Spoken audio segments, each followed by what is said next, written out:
Hah?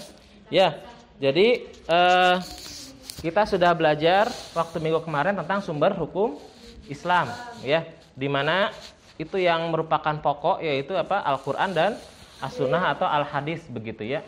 Nah, kita di sini kalian ya namanya juga belajar di sini kan nama pesantrennya apa? Darul Quran ya. Jadi lebih fokus kepada Al-Quran, memahami Al-Quran, menghafalkan Quran, ya terlebih lagi bisa mengamalkan Al-Quran begitu ya. Nah, lalu yang kedua apa? As-Sunnah. Nah, semboyan pesantren kita juga ya Ihya'u Sunnah begitu ya, menghidupkan sunnah-sunnah Rasul, menghidupkan apa-apa yang dilaksanakan, dilakukan, dikerjakan, dibiasakan oleh siapa? Baginda kita Rasul Shallallahu Alaihi Wasallam. Allahumma sholli wa sallim wa barik alaihi ya. Nah, tapi setelah ya dua hal tersebut, apakah ada lagi yang harus kita lakukan, yang istilahnya bisa kita amalkan begitu ya? Misalnya kita lihat ya di dalam ayat-ayat Al-Quran ini misal ya.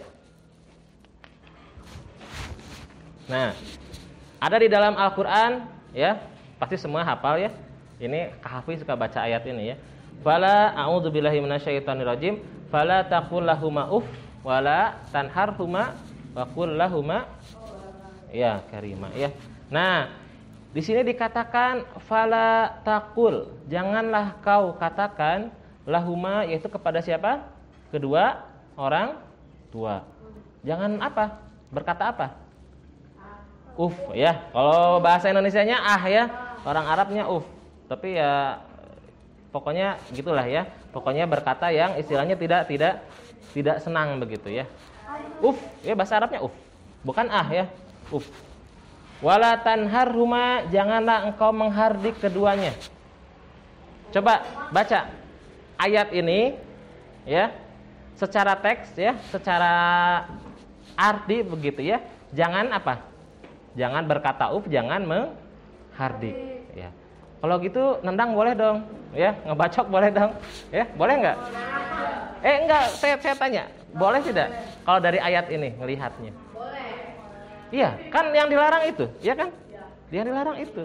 Siapa juga yang melarang? Nih misal nih ya, saya bilang tolong kalian beliin saya batagor. Tiba-tiba kalian bawa apa? Bawa sosis, bawa bawa minuman juga. Saya nyuruh nggak itu? Enggak kan? Nah, itu ya dalam memahami Al-Quran itu ya, makanya ketika memahami ada yang pemahamannya secara tekstual itu secara teks kayak gini ya. Berarti kalau memahami secara teks itu jangan berkata ya udah berkata saja yang tidak boleh. Jangan menghardik ya sudah jangan menghardik saja. Itu yang pemahamannya sebutnya apa? Tekstual. Ada juga secara kontekstual. Kontekstual itu konteksnya apa? Ya, makna yang tersiratnya apa? Jadi ada makna tersurat, tersirat. Ya, tahu ya? Tersirat yang apa? Yang dituliskan atau yang apa? Yang dituliskan yang?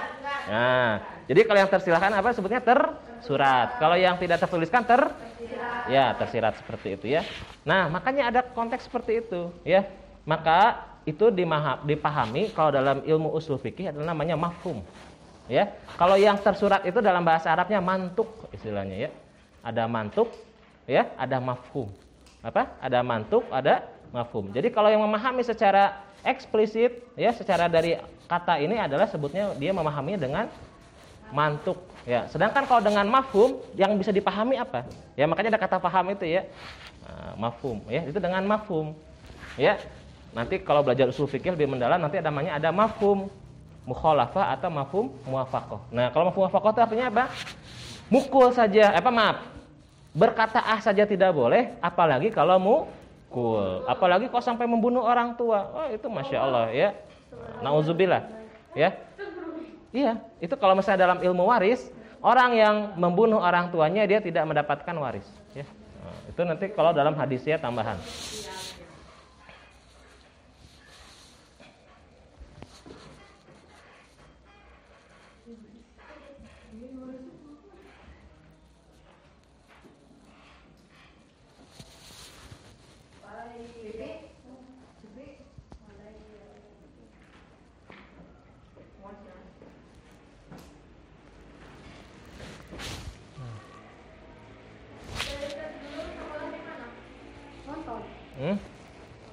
Saya dulu lulus itu kalau apa maksud sekolah apa dulu? SMP 1 Bandung. SMA 2 Bandung. Ya pesantrennya setelah lulus saya kuliah di Al Imarat. Ya Ma'had sebutnya, Ma'had Al Imarat. Bu Iklina sama Bu Iklina begitu, tapi beda tempat ya. Kalau Bu Iklina di Kebun Kelapa, kalau saya di jalan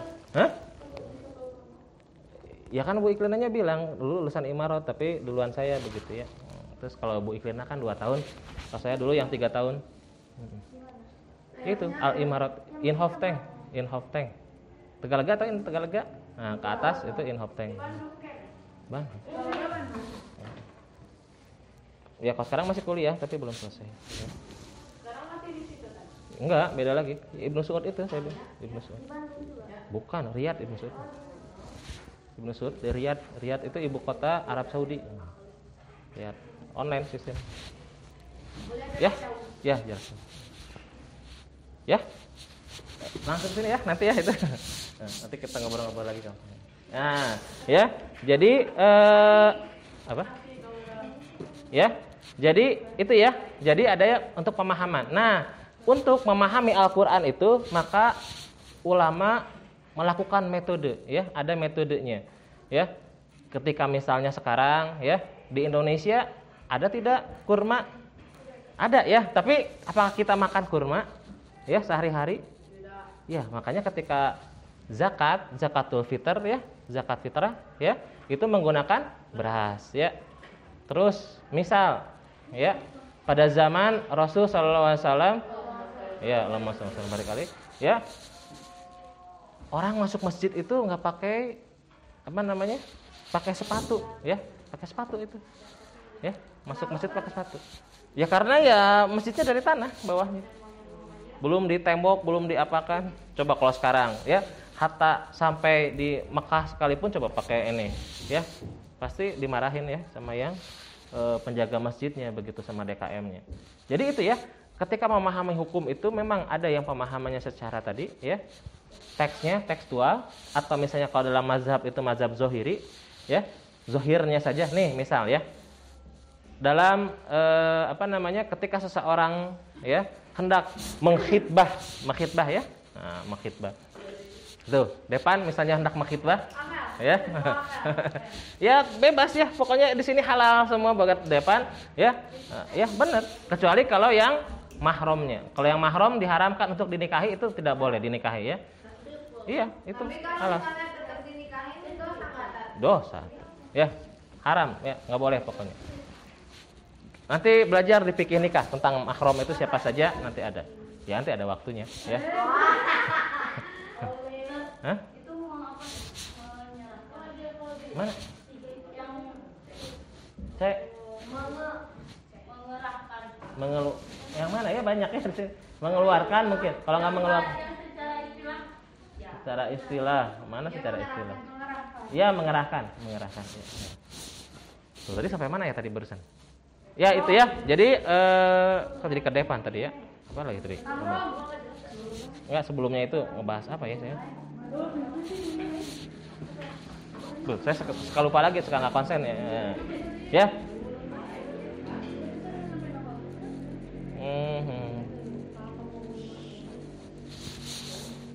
Ya, yang jelas di sini ya. Jadi ulama itu ya dalam memahami Al-Qur'an dan As-Sunnah tadi. Oh ya tadi ya.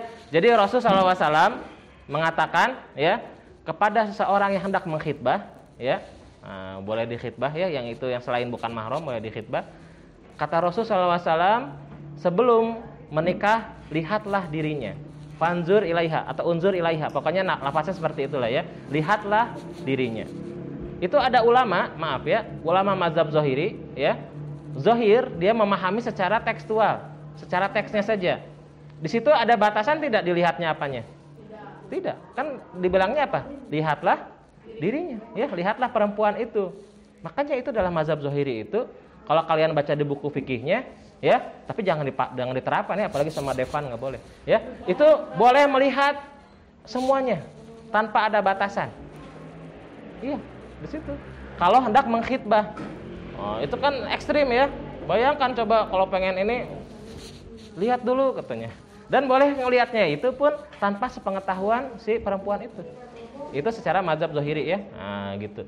Dibolehkan ya. Tapi kalau mazhab yang lain kayak Imam Syafi'i dan yang lain-lain, yang boleh dilihat ya tentu saja ada batasannya. Pakai hadis yang lain bahwa yang boleh dilihat apa saja? Tangan dan wajah gitu ya. Tapak tangan dan wajah begitu ya. Jadi ada batasannya begitu ya. Nah, ketika memahami tadi, makanya ulama itu perhatikan berijtihad, ya. Nah, berijtihad itu apa? Nah, di sini makanya katanya, ya, perhatikan, kata jahada itu dalam masdarnya, ya, masdar itu apa? Asal katanya, begitu ya. Bisa berarti dari kata jahdun atau juga apa? Juhdun. Ustadz, ini Ustadz ngarang ya? Ada kata jahdun, ada kata juhdun ya? Enggak. Coba kita baca di dalam Al-Qur'an. Ya. Coba ada yang bisa melanjutkan nggak ayatnya nih ya? Surat Al-An'am ayat 109. Wa aqsamu billahi ... aimanihim. Juhda atau jahda? Nah, jahda aimanihim. Jahda ya, betul ya? Jahda. Sekarang ayat yang lain. Ya, At-Taubah ayat 79.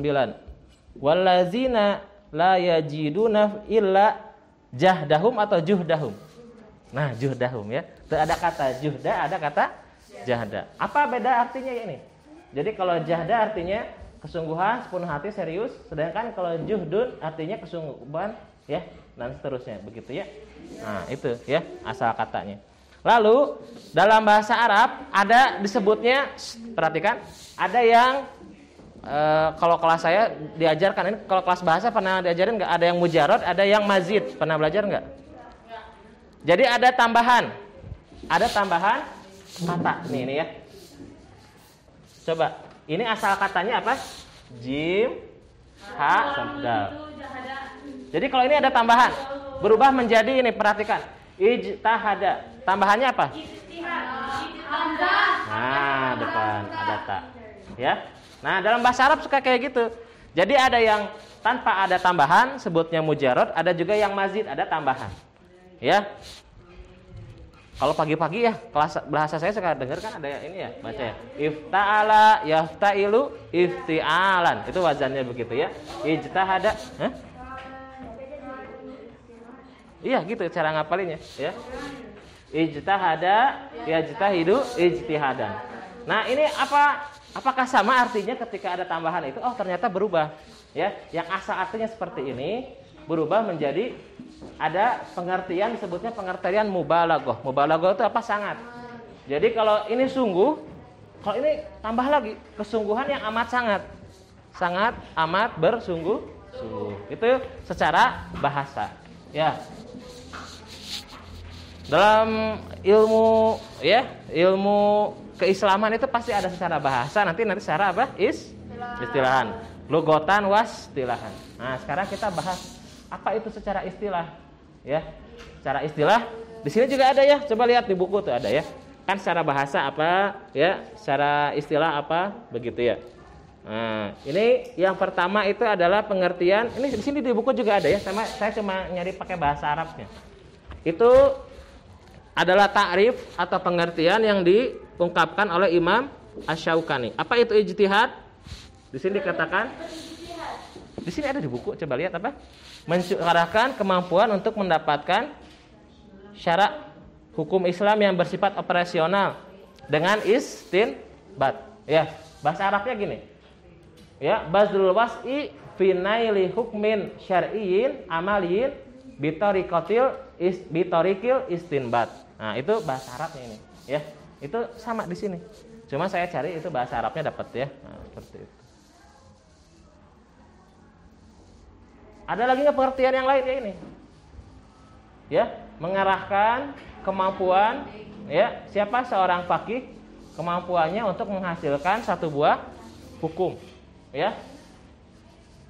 Istifrogo al-faqihul wus'a li tahsili zonin bihukmin, atas dugaan terhadap satu buah hukum, ya. Banyak ya. Emang sebetulnya kalau pengen diperdalam sih panjang ya ini. Kuliah juga kan berapa tahun ya kalau pakai buat apa diperdalam. Ini kan cuma sebentar. Tuh kan ada bel kan? Oh, pas kan? Ya itu barusan cerita tentang usul fikih ya, tentang ini. Tentang ijtihad, cerita ijtihad ya. Hah? Oh. Ya kalian lanjutkan saja cerita kehidupan kalian ya. Nah, bisa kan cerita kehidupan.